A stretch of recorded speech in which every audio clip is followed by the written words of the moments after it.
see we're very interactive up in here. But in light of being on time, which we are doing a really great job at so far, we're going to kick off the Provenance and Digital Identity panel. So with that, I wanted to introduce myself. So I am Karina Popovich, and I am the founder of Orchids.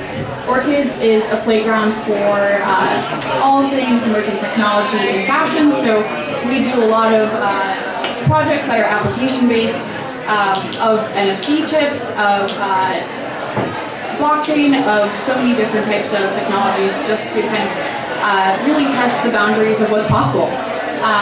And so a lot of what we care about too with Orchids is really bringing together startups to really kind of build the future of fashion and bridge a lot of these kind of technologies together for those more higher adoption and higher value use cases of the future. And that's ultimately the genesis of this event. We really wanted to kind of create an opportunity for attendees to get to know what's happening in the fashion industry. All the different technology that's popping up, how it's solving some of the world's biggest problems, from circular fashion to better styling to all the different other problems that we know the fashion industry has. So that's really kind of the backstory behind Edge. We have been working together, Orchids and Spreads of Tech, to make this event happen. And so here we are, and I also wanted to thank our lovely panelists for making it out here, and I will hand it over to them for an introduction. Okay, cool. My name is Vivi. I'm the founder and CEO of Solaire. With Solaire, we leverage digital product passport to facilitate peer-to-peer resale and delivering royalty and data to brands. Think of us like a resale marketplace, but without a marketplace, because we believe that the future of resale is on network, not on marketplaces. Hi everyone, my name is Lauren Petrovic, founder and designer at Laurenti, New York. We are a fine jewelry and accessories company using blockchain to trace the provenance of our jewelry, powered by helping with the partnership with Solaire. So excited to talk about provenance and digital identity. Thank you. Hi, I'm Brian Yuracek. I'm the founder and CEO of New York Culture Club. New York Culture Club is a creative technology and lifestyle brand, and what sets us apart is embedding microelectronics such as NFC, RFID, BLE, and different types of fashion merchandise to forge new customer brand interactions. So we focus on authentication, track and trace, all of those traditional means of microelectronics, and then also that kind of post-sale customer interaction and brand interactions where we like to say creatively.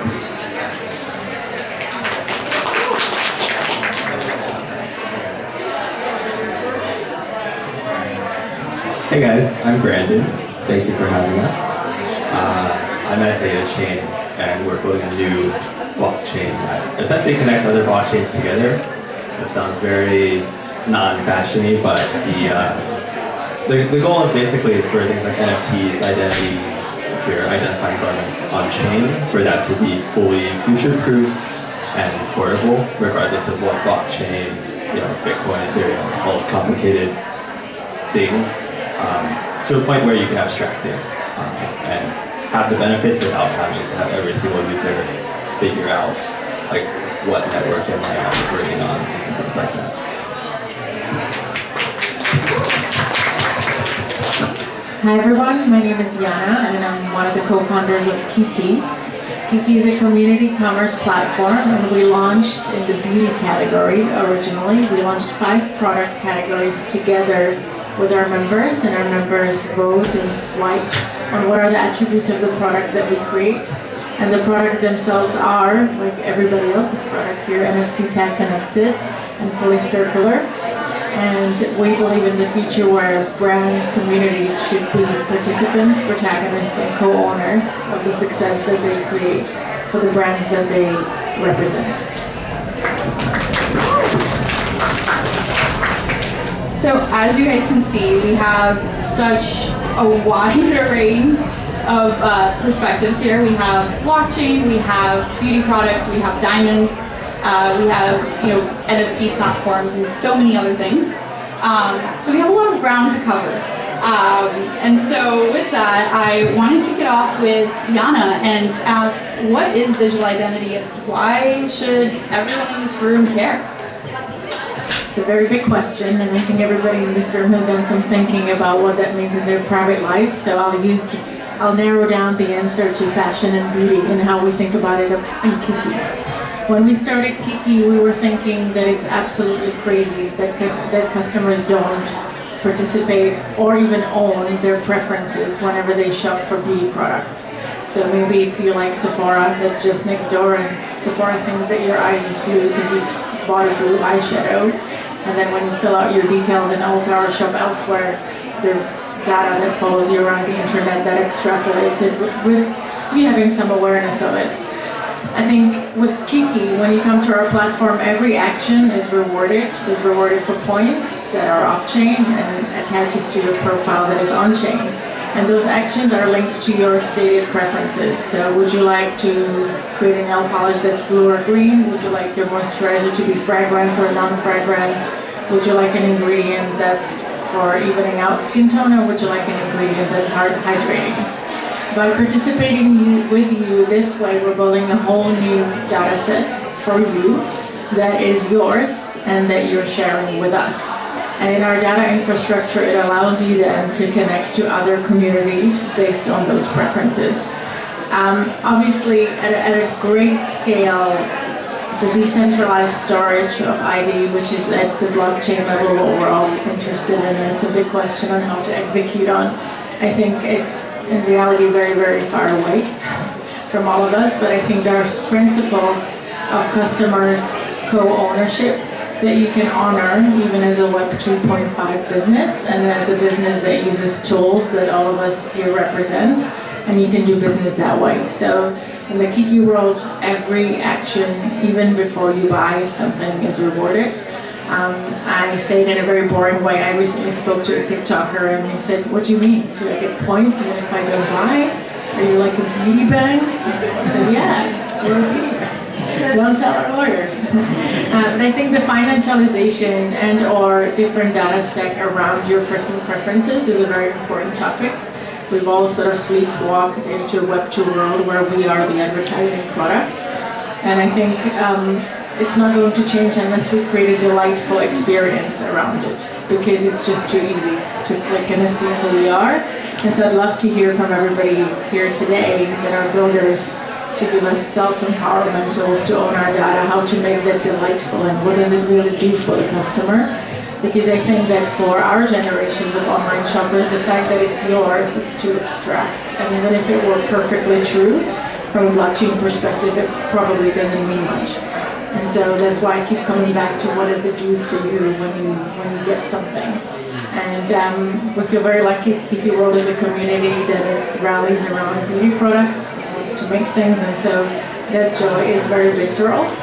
And I think combining the frontier technology with something that makes you feel really joyful and makes a business model that makes sense is where we're excited to build, and hopefully build with everybody in this room. So hopefully that's an encouraging answer about not beauty ID, but digital ID, and making it work for you, not just being a conceptually purist on a blockchain that's public but you can't access. For sure. Very, very beautiful explanation of kind of just even the value of Web3 and what it provides. I think, we've all kind of seen how Web2 just took all of our information and monetized it and gave us nothing. And I think that's really the power of Web3. And I think, tools like Kiki and startups like Kiki and New York Culture Club and so many other kind of co-creation digital identity startups are really kind of giving back users their data and their power. So it's very exciting to see that come into beauty, into fashion. And so with that, I kind of want to switch over more into kind of what co-creation means, how digital identity actually empowers co-creation. And I'd like to hand that over to Lauren to share a little bit more about that. So starting off thinking of consumer products and this technology that we have, I think it's looking at it twofold. So first of all, I think that much of this is very data driven. We have access to all of this data, and matched with that is also something very emotionally driven. So when it comes to my business, working with customers to create jewelry, to sell jewelry, it's very emotionally driven and usually linked to a very important time in their life. So using the technology of blockchain, you're able to connect that data and that emotional gap, and giving them the tools to be able to connect their personal story to the journey of the diamond, for example. And when you're making a piece of jewelry, there's many people involved. You know, it's not just the retailer, the designer working directly with the customer. I mean, it starts first with all the way from the beginning, from the mining, from the manufacturers. You have the cutters, you have the polishers, you have the wholesalers, before it even reaches borders here in the United States. So there's so many hands touching, making this beautiful piece of work happen. So to the extent of the co-creation, there's so much happening behind the scenes. So now we're entering this new paradigm where brands are opening up these new avenues with customers to help them build their story with this technology. Hence the creation. But I'm really curious to hear, for example, what New York Club is doing and how you guys are using the tech. So we very much believe in a state of prosumerism, so producer consumerism. So we've kind of been in this area where we uploaded the world to the internet 30 years ago and lost control of authentication of information and assets. We've also done a very poor job of actually authenticating physical assets as well, which is what microelectronics allows for, is when we can embed a microelectronic in something and uniquely link it back to a digital record, certificate of authenticity, authority, whatever we want to call it. It doesn't have to be on a decentralized blockchain. There are advantages to that. I believe there's reasons of why we should do that. But it could be any type of ledger. It could be even a non-blockchain based ledger. The idea of actually owning something in the digital realm is different than ownership in the physical realm as well. So in the physical realm, we have possessorship. We understand ownership as I have this, I custody this thing, I'm holding it, and I'm going to call the police if somebody steals it. Right? We wanted that same type of authority and responsibility with our digital assets, but we didn't build the infrastructure that can actually hold the weight of that system yet. So we made a lot of promises that we honestly couldn't keep, right? So the last couple of years have been marked by a lot of disillusion and people that have been left behind, whether that's Web3, Metaverse, blockchains.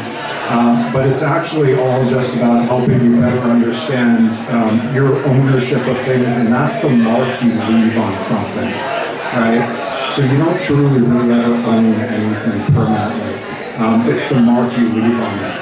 And we're at a part or a place where we can actually use a microelectronic to embed those experiences that we have with our physical objects and different types of things like fashion merchandise or diamonds. And we can say this diamond was worn to the Met Gala at this time, on this day, right? And then we can pass that down and hold that provenance, and that's what gives it value in that secondary market, is the very fact that I can bring it somewhere and they can immediately authenticate that it is what they think it is, right? So a lot of this comes down to the authentication of information and assets, and we have to be able to know what we're looking at. And at a time where AI is distorting a lot of that, right? When we're all looking at things on the internet and being bombarded and we're in this state of technological paralyzation, we need to know what's real, right? What's human-made, what's machine-made, what's a hybrid. Is this piece of information I'm looking at accurate, right? Is the planet flat? We can't just live in this state of chaos. We have to organize that information, and it starts with digital assets and physical assets. I don't know if you guys can hear me, but I think, to that point too, Vivian, I know you have a lot to say on the topic of provenance and how important it is to luxury. So we'd love to hear your thoughts. Sure. So prior to starting Solaire, I actually spent over 10 years in the luxury sector. So it's a question that's very dear to my heart. Number one is provenance. Coming from jewelry, we all know that provenance is everything. The birthplace of the stone is 90% of the value. And where it's valued, where it's cut, all of that goes into the actual value of the retail price that customers are paying for. So the jewelry sector spent a lot of time trying to put everything in writing, almost like having a birth certificate or your jewelry or a diamond certificate for every single gemstone. So, but that information typically is not transparent. The end consumer gets a piece of paper that may or may not be authorized by a third party. And the future owners of that particular stone is relying entirely on that piece of paper to validate and to authenticate the value of that product. So now everything is being digitized, or even better, is being digitized on blockchain, so that it's a public, transparent, tamper-proof database that everyone can access. So, and that's number one. Number two is the value that the brand brings to every single creation. Like something that you bought from a well-known luxury brand is costing you a lot more than something that you buy from the Diamond District. And that value, that authentication, that brand touch is also a lot, which is why it all goes back to the authentication of the product to the origin. Like if an item was made in Italy, was made in France, it's costing you a lot more. So consumers are used to paying that hefty price tag. Now we want proof. We want to be able to carry that value into the secondary product. That actually goes back to the concept of the Euro product passport. So in EU, there's a mandate by 2026. Majority of the physical product has to have a digital product passport. So it's almost like humans having a passport when you travel. Now as an item moves through its life cycle, first owner, second owner, manufacturer, resale, marketplaces, now that passport will travel with that product. And every stamp, every milestone that it makes gets a stamp on the blockchain. So that is pretty significant, particularly when it comes to the secondary market. And I'll touch that in the next sector. So I'll leave it here. Perfect. Lots of great points covered here. I think really, to your point, Vivian, and I just want to reiterate this again, I think eventually we're going to live in a world where, we buy a luxury item, we buy a Louis Vuitton bag, and we know that it was made in Italy. We know that whatever material it was, leather was sourced from this farm, from this, farmer. And we can prove all of those things rather than just believing a brand and believing their claims that they're making. And I think this also goes for sustainability too, where you can also, not just believe that Nike is doing, using ethical labor, but they can actually prove where their labor is coming from through these things. So lots of really great sort of applications to being able to storytell with blockchain. And I think to that point too, Nana, I think that's something that Kiki is really good at, is being able to storytell and also co-create. So would you mind sharing a little bit more about what that looks like, kind of the next level to digital identity?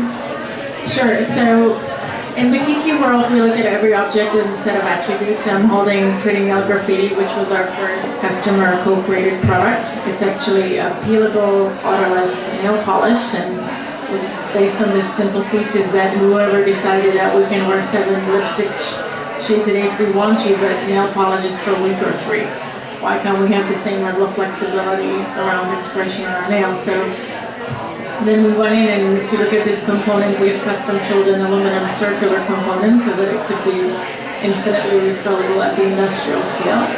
And then we put an NFC tag in a custom chamber, which is in the cap.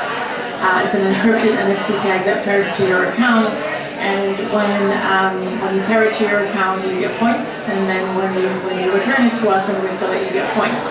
So we're a fully circular ecosystem. Now, of these 31 attributes, if we were to co-create each of them with you, we will have a product in 3 years, and that's not very fun. And so we thought, how do we make co-creation real? And where is the sweet spot of people being co-created and invested, but also having the product in their hand and us not breaking any compliance laws? That answer is 30 days in the United States, it's 90 days in Europe. And so when you come on Kiki.world today, you can vote on certain attributes depending on the product category. So for this, because it's in your hand, it's a nail. And 30 to 60 days later, depending on which shade wins, I can tell you a rule of a thumb, the hardest one and most expensive one to make always wins. Then we create that, and along the way, as I mentioned before, you get points. So the way that we think about co-creation is really a set of attributes that we can collaborate on and still launch the product in a mutually exciting period. Because obviously crowdsourcing an idea is not a new idea. It's a very simple thing. Why sell people something if you can ask them what they want and make it? Easy. It's hard to do. And hard to do in an engaging way. So with some of our upcoming campaigns, you'll see things like swipe features, where we ask artists for nail artwork to be submitted, or where we ask for packaging suggestions. We're about to unveil a really exciting collaboration with an artist in April. And oftentimes artists that we work with don't want to co-create. They have a very clear thesis of what they want to put out in the world. And so oftentimes this idea of a co-creation is less of a romantic idea, but it's more of an economic model of, is there demand for what you're doing before you put it out in the world? And the co-creation piece doesn't need to be tied to the physical tool, but it's how the physical object shows up in the world. Should it launch in Los Angeles, or should it launch in Chicago? Should it be launched with this musician or the other musician? And you can involve community of people around you. And what we have learned, and we don't have time to go through many examples, but we have learned that the most unexpected and exciting ideas come to fruition when you do collaborate. And so really the economic benefits to everybody involved is tremendous.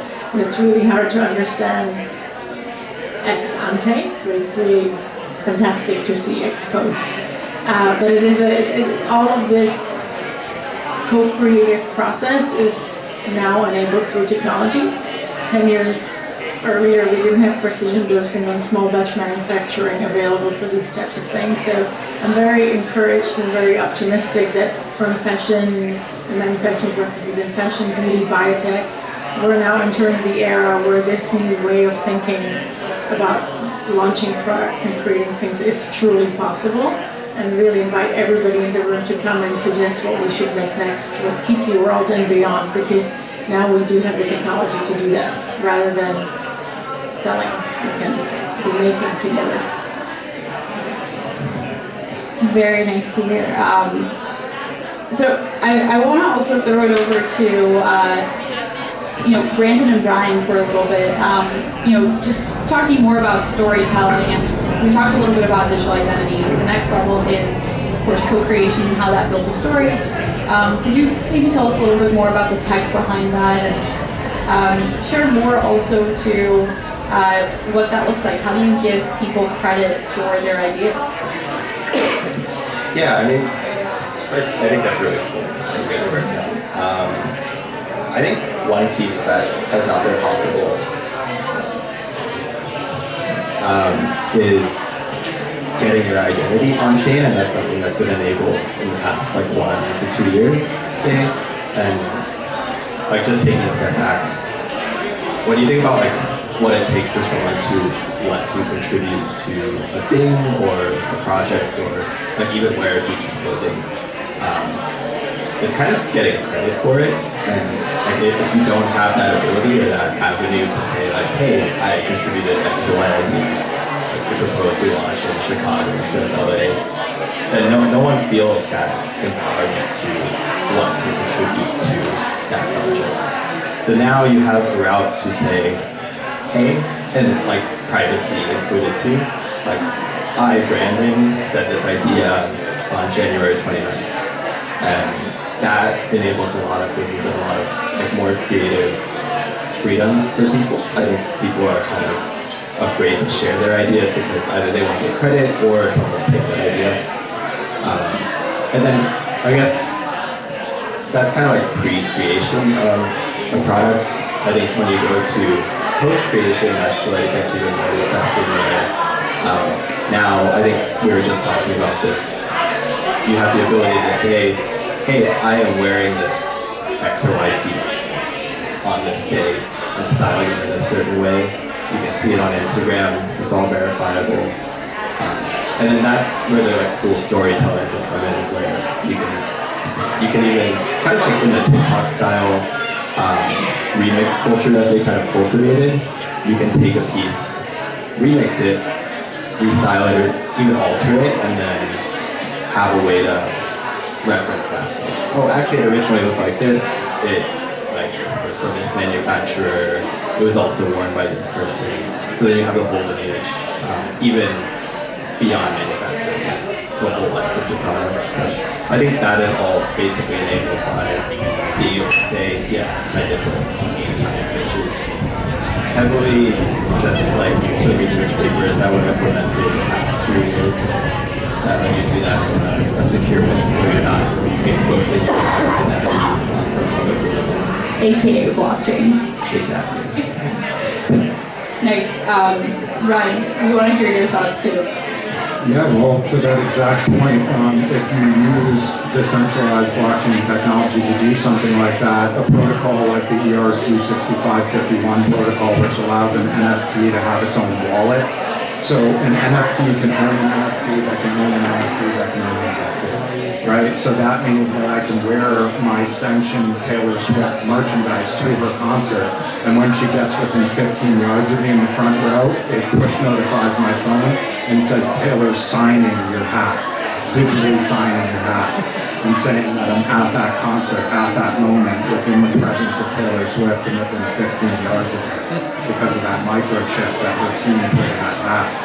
And then when that hat sells for $4,000 later that night on some sort of marketplace that verifies to a multi-chain aggregator, right, then that is secondary market royalties back to Taylor and her crew, 5%, 10% on 4,000 or whatever that is, right? So that creates a state where we can embed those experiences literally on the object itself, and we can actually hold the weight of that kind of prosumerism that we're talking about, or being able to be not just a passive participant of an ecosystem, but an active creating player within that space. So, blockchains are just, whether people are confused or not, it's the best tool that we have right now to categorize, sort, track, and recall digital assets, and if they are linked properly with microelectronics, I believe it's the best way to authenticate a physical asset today as well, in concert with the hardware authenticating the item itself as well, which you spoke to. So not only is chain authenticating it, the node itself or the microchip itself authenticates the item. So that was a little dive into some of the hardware and software that it takes to make this happen. I want to throw it back to Vivian, who is building on blockchain to kind of make all of this cohesive and work together for us end users to actually use. So I would put this in a real world example. When I sort of left my corporate job, there are 2 problems that I really wanted to solve. Number 1 is interoperability for resellers. I'm sure you guys have sold things in the past. Your experience is if you bought something, say from any well-known brand, you took it to one marketplace. That marketplace, take it to a warehouse. They authenticate it. They tell you whether they think your product is real or not, and tells you whether you can sell it.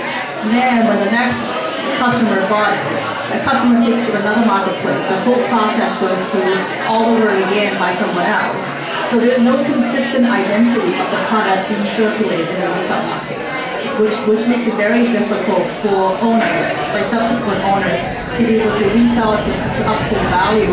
And what's worse is for the brands. As the original producer of a product that is highly sought after in the secondary market, I have zero access to data, to revenue, and to the secondary customers. So we work a lot in the fashion sector as well in the memorabilia and collectible sector. So in a world of memorabilia, value typically goes up. The resellers are the ones that are actually paying more money to own a certain product in the secondary market. So particularly for celebrities and for like athletes, they are way far more removed from their fans. They have no idea who the super fans are. They're spending more money. That $4,000 Taylor Swift hat, I have no idea who's buying that. So now blockchain assigning an identity to the product as well as the customer. We don't have to know who you are if you wanted to protect your privacy, but we know on a blockchain wallet address level who you are. We have sort of a persona of you as a consumer. Who are you spending money with? What are you buying? With that level of data, brands can better serve you. That way you will be able to engage and interact with your favorite brand without giving your personal information. So, and I think this is the only way to make the ecosystem come together. How do we make sure that we can reward and incentivize the true creators, the producers of the product? How do we reward and incentivize the stakeholders that are in the value chain? And instead of giving too much money to the middlemen exist for a reason, but I think they should do things more on the side of customer engagement, curation of products, and trying to authenticate a product that they have no expert in. I came from the luxury sector. I know it's very difficult to authenticate products. You can take a product, a fake product to the retail store of a brand, and the staff, they won't be able to tell you. So a third party will be very, very difficult to be able to tell every single brand out there whether the product is real or not. So you have to rely on technology. Humans have errors, and if we produce inconsistency. It's just the way that we're designed. Just technology and blockchain, a consistent shared public database is the only way to resolve this. Awesome. Yeah, you guys all make such amazing points. And to that too, I think we've covered a little bit of ground on garments. We've talked a little bit to beauty and how this technology applies. Now I want to throw it to Lauren here and chat a little bit more about diamonds. Diamonds are unique. You can't exactly unsee that. They're special. So how do we work with the digital identity of diamonds? So, thinking of provenance with high-value goods, I think the significance of provenance is twofold. I think it's ethical sourcing, of course, for diamonds and authentication. I think when you're dealing with any high-value good, like diamonds, like fine jewelry, that global supply chains become increasingly complex as it's tracked and traced, and blockchain is one of the big solutions for that. Now, when it comes to implementing the technology, such as my position as a brand, working with consumers and partnering with companies like Solaire to deliver these certificates, you're able to now trace the origin, be able to trace back generations, if you passing on that jewelry. So what it's solving is really three things. You're providing more trust, transparency, and trust to your end consumer. I think also a big two hot topics right now on the diamond market are traceability and Russian sanctions. And right now there's a very serious G7 certification scheme going on in talks now, which pretty much is proposing a solution with blockchain to create a digital identity of rough diamonds. So essentially, as rough diamonds are mined in either Africa or Canada or wherever they have you, they're going to be routed back to Antwerp to get certified to ensure that they're non-Russian goods before they enter in the market. So what that is, I think before it enters the market, blockchain is creating this solution where it's now creating less fragmentation, more connection, and sitting right now, so much data is lost when goods are going downstream in the market, and with blockchain, you're able to fill those gaps. There is a statistic that I wanted to go back to here, but I think one of the solutions blockchain helps is facilitate more interoperability and sharing of relevant data. Like you have your certificates, you have your origin, and you have the tracing of ownership. So as a result, I think blockchains are becoming more interconnected, less fragmented, and allowing for more traceability. So it's not helping eradicate the trade of conflict diamonds, but also enhancing consumer trust in the industry and also in retailers and brands. Totally. And I think to your point about, kind of conflict diamonds, there's so many things that come from conflict. And so being able to know what comes from conflict and what doesn't, where it comes from, helps consumers make more educated choices that align with their decisions. Exactly. So, previously in the past, how the diamond industry has been rife with scandal and fraud. In the past, everything has been a paper trail. Everything has been tracked by the Kimberley process, which was a result due to conflict diamonds back in the 90s. I'm sure you've all seen the movie Blood Diamonds back when it launched in 2006. So jewelers now, suppliers, jewelers, they all have a line on their invoices that says this came from non-conflict zones. How can you actually prove that? Anyone can put that on their own invoice. So blockchain is creating that.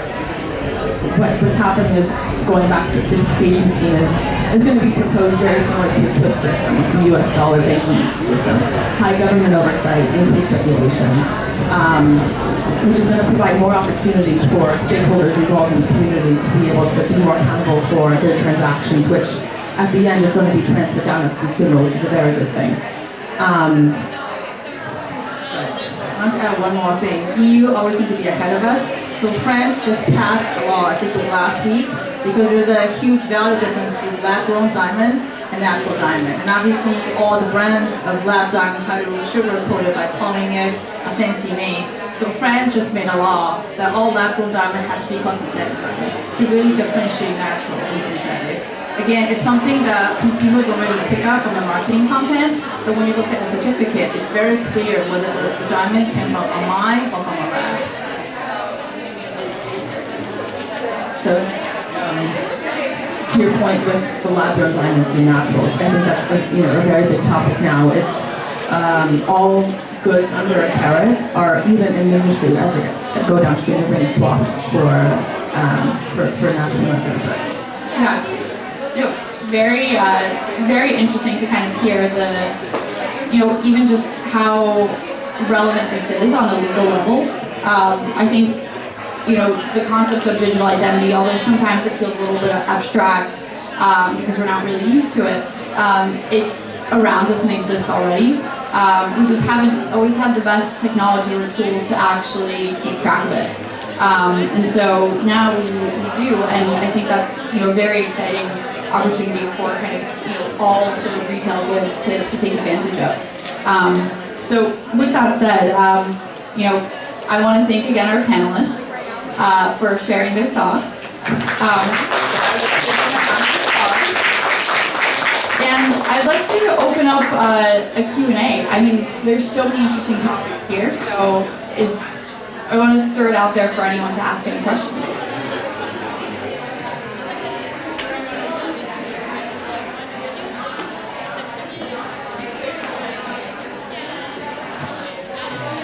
I work in tech actually, and my question is, there's a lot of great work, it sounds like a great use case for blockchain, but how do you ensure there's no fraud being developed or any kind of dark loops being used with some of this data? I think that may be a good question for Brent. Yeah, so my background is in product management and user experience research, and part of that is understanding how can things be used in a way that's not expected or in a negative way from the initial intent. Because a lot of technologies used are created with the notion of very altruistic purposes, being able to ensure lots of value, but there's always going to be people that want to get in and use it differently and potentially create havoc, right? So how are you guys being able to counterbalance that? Or have you done any work to account for those types of parties? Yeah, so one really good question. I think top of mind, blockchains are kind of open systems where anyone can send a transaction on there.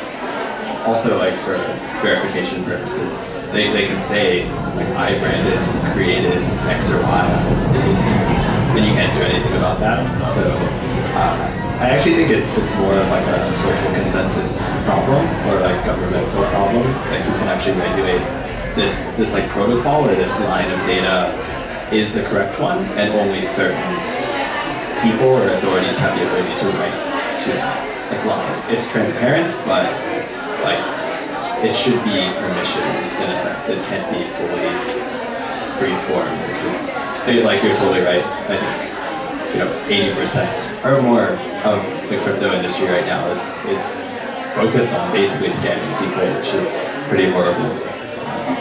It's not a part of the industry that I like. But yeah, on the actual like verification piece of like someone in the physical world did this thing, that is honestly kind of unclear to me, like how you actually verify that. It has to go through some permissioned or trusted party.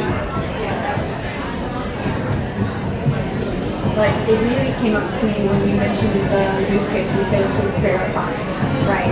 How do you confirm that it was in fact her versus someone with a copied version of the potential NFT piece that would like valid? Yeah, because she had a non-clonable chip on her fingernail that she cast at a 50-yard distance with an ultra-high frequency radio wave that was pinged in to be identified and received by those goods and encoded to be received by those goods. So the real answer to your question is blockchains in a silo are not some silver bullet. This is a multi-authentication procedure that occurs across not only the hardware itself, right, but then potentially a blockchain to actually certify, certain timestamps and display that information in a decentralized manner.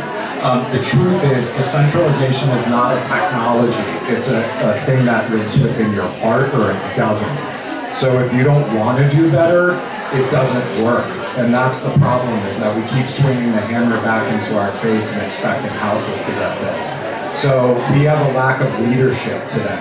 That's what we have a lack of. And these things do need to be centralized with certain authorities, because even like you noted, certain things aren't good decentralized, like marketing and like product creation in a specific time frame. So all of this is actually traditional forms of telecommunication security and encryption protocols that are being stacked with blockchain to create what I would refer to as, a multi-factor authentication procedure for either a digital or physical asset. With a digital asset, you have to have a meta mark, and there's people who own patents within this particular space, and the ability to basically say, this is the original blueprint for which all those co-creations were built off of, right? And we've all talked about making sure the original stakeholders we're taking care of. That starts with that origin blueprint. And then we have to be able to know exactly what that is to then build upon it. But no, blockchain is not a silver bullet, and I think the most important thing, again, is we have to want to do better, before any of this works. I think we have time for one more question.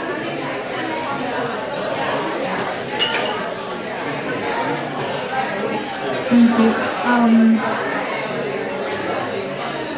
I'm just curious about, you mentioned how we will have in the future the traceability for the final customers and as well for the producer and the designer of the goods.